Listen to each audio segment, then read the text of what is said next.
না, আমি তো প্রচার করিনি, আমি মন্দিরেই পুজো দিতে এসেছিলাম দিদির সুস্থতা কামনায়। আমি প্রচার এখনো শুরু করি। আজ ব্যারাকপুর লোকসভা কেন্দ্রে যদি আপনার প্রতিপক্ষ বিজেপির ক্যান্ডিডেট অর্জুন সিং হয়, লড়াই কতটা শক্ত মনে করছেন? লড়াই অনেক ইজি হয়ে যাবে, লড়াই অনেক সহজ হয়ে যাবে। জেতার ক্ষেত্রে কতটা আশাবাদী আপনি? 100%। কত ভোটে জিতবেন মনে করছেন? অর্জুন সিং দাঁড়ালে মার্জিন বাড়বে, অর্জুন সিং না দাঁড়ালে মার্জিন কমবে। সংখ্যাটা যদি একটু বলেন।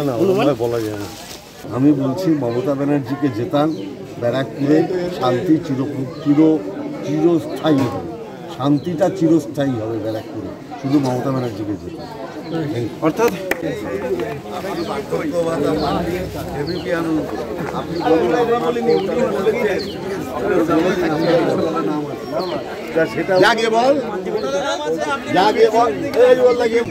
অর্থাৎ গরিব মানুষের যাতে কোনো দুরবস্থা না আসে তার জন্য প্রত্যেকটাই দিদি করেছেন।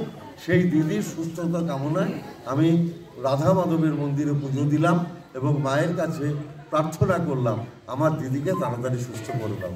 আপনারা সবাই ভালো থাকুন।